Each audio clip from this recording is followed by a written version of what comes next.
Since yesterday, there have been headlines all over the place claiming that a new study says Americans are having more gay sex. I've looked at the study, Lewis, and the study doesn't say that. What the study says is that more Americans are saying they have had gay sex, and that is a very, very different assertion. This is all from a study reported in the Archives of Sexual Behavior. It was released yesterday, and it says, indeed, the number of people who say they've had at least one same-sex sexual partner has increased from 3.6% to 8.7% for women, and from 4.5% to 8.2% for men. Most of this change can be attributed to bisexual behavior, going from only 3% to nearly 8%. The survey found that only 1.7% of men and 0.9% of women say they had exclusively homosexual sex. Now, the right is going crazy, Lewis. They're apoplectic over this. They're saying this is proof that we should be in a moral panic here in the United States because legal same-sex marriage and all of this stuff, talking about the fact that gay people exist in school, how dare we? This is convincing more people to become gay. Of course, that's ridiculous. The reality is this could all be attributed to the fact that being gay is just more acceptable now. And because more people are comfortable saying, yeah, I've had gay experiences, maybe bisexual, maybe exclusively gay experiences, but that has become more acceptable and less stigmatized.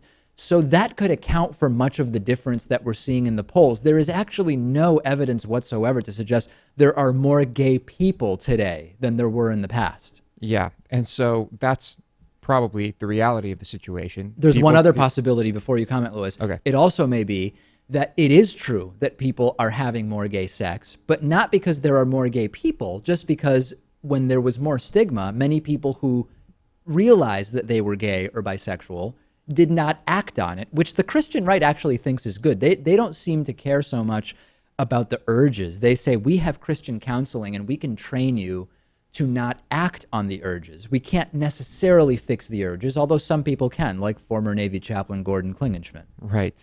So look at it from their point of view. They're terrified because here you have a majority of them thinking that nobody is actually gay or bisexual, and now this is happening, and they must be mortified. But yes, it's got to be that just people are more comfortable because of this, because the stigma is just not there or not as prevalent. And the study backs that up as well. Back in 1973, only 11% of respondents felt there was nothing wrong with same-sex sexual behavior. In 1990, it had climbed to 13%, but now in 2014, that number was 49%. 49% of respondents say they see nothing wrong whatsoever with same-sex sexual behavior. And if you look at the youngest group, that is the group where this acceptance has exploded by 4 times, which is not surprising to that many people. I've said before, Lewis, my little sister, who's 12, if she's aware, it's barely aware of the fact that it's even controversial to have 2 moms or 2 dads, or that there are same-sex relationships. I mean, because of the era she grew up in, born in 2004, if I were to tell her that there is huge controversy that is only now starting to slightly die down over the fact that sometimes people are attracted to members of the same sex, she would be confused by it. It wouldn't make any sense. Not just the time she grew up in, but location still has something to do with it, right? Yes, Massachusetts, right. Yeah. Okay, so that is, I think there is nothing surprising here whatsoever. The right is going completely crazy, and of course most people realize that sexual orientation isn't a choice. I would argue we are better off with people not engaging in heterosexual sex merely to avoid the repercussions of stigma and shame. I think that that's bad. I don't think it's a victory if gay people choose to have straight relationships just because of social stigma. I know that there are people who disagree. There are those on the right, Lewis, who say, no, that is good. We should applaud that. But I don't buy into that at all. Yeah. Moral of the story, don't lie to yourself. Right. Or other people, ideally.